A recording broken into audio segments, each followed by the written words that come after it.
अरविंद केजरीवाल के इस अरेस्ट के पीछे एक इलेक्टोरल बॉन्ड घोटाले का भी कनेक्शन। कोर्ट में जो हियरिंग हुई उसके अनुसार अरविंद केजरीवाल को 4 लोगों की स्टेटमेंट्स के बल पर अरेस्ट किया ईडी ने। उनमें से एक इंसान है शरद चंद्र रेड्डी, जो कि ऑरोबिंदो फार्मा कंपनी के हेड हैं। 9 नवंबर 2022 की बात है कि ईडी ने रेड्डी को बुलाया था पूछताछ के लिए इस एलिजिड लिकर स्कैम के केस में। उन्होंने जो स्टेटमेंट दी उस दिन वो केजरीवाल के फेवर में थी, लेकिन अगले ही दिन 10 नवंबर 2022 को ईडी इन्हें अरेस्ट कर लेती है। इनके अरेस्ट होने के सिर्फ 5 दिन बाद इनकी कंपनी ऑरोबिंदो फार्मा ने 5 करोड़ रुपए का चंदा डोनेट किया बीजेपी को इलेक्टोरल बॉन्ड्स के जरिए। ये चीज हम जानते हैं इलेक्टोरल बॉन्ड डेटा को देखकर। आप क्रोनोलॉजी समझ लीजिए। ये करीब 6 महीने तक जेल में रहते हैं। अरविंद केजरीवाल ने कोर्ट में कहा कि इन्होंने 9 अलग अलग स्टेटमेंट्स दी इस 6 महीने के पीरियड में, जो कि सारी स्टेटमेंट्स केजरीवाल के फेवर में थी। उसकी अरेस्ट हुई, उसके बाद उसके 9 स्टेटमेंट्स हो गए। 9 स्टेटमेंट्स वो मेरे खिलाफ नहीं बोलता। उसके बाद 6 महीने उसको अरेस्ट करने के बाद 25 अप्रैल को वो टूट जाता है। लेकिन 25 अप्रैल 2023 को 6 महीने जेल में रहने के बाद अगली स्टेटमेंट जो देते हैं वो केजरीवाल के खिलाफ होती है। अगले ही महीने मई 2023 को ईडी इन्हें बेल दे देती है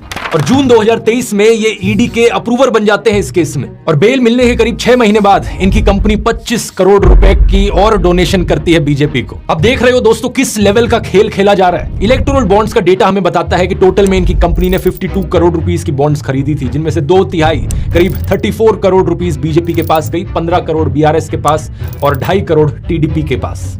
यही कारण कि आतिशी ने कहा कि इस एलिजिड लिकर स्कैम का जो मनी ट्रेल है वो आम आदमी पार्टी के पास नहीं बल्कि बीजेपी के पास जाता है। ये है मनी ट्रेल। शरद चंद्र रेड्डी की कंपनियों द्वारा दिया गया भारतीय जनता पार्टी के बैंक अकाउंट में पैसा। जो बाकी 3 लोग हैं जिनकी स्टेटमेंट्स की वजह से अरविंद केजरीवाल को अरेस्ट किया गया, उनकी कहानियों में भी ऐसी ही क्रोनोलॉजीज आपको देखने को मिलेंगी। शायद यही कारण कि अरविंद केजरीवाल एक के बाद एक समन्स मिस किए जा रहे थे ईडी के, और उन्होंने ईडी के इन सारे समन्स को इलीगल ठहराया। उनके अनुसार ईडी का मकसद सिर्फ और सिर्फ इन्हें किसी भी बहाने से अरेस्ट करना था, जिससे कि पार्टी को खत्म किया जा सके और दिल्ली और पंजाब की सरकारों को गिराया जा सके। एक 8 मिनट की ऑडियो रिकॉर्डिंग है इस केस की, जब अरविंद केजरीवाल खुद को कोर्ट में डिफेंड कर रहे थे। अगर आप वो सुनना चाहें तो उसका लिंक डिस्क्रिप्शन में है।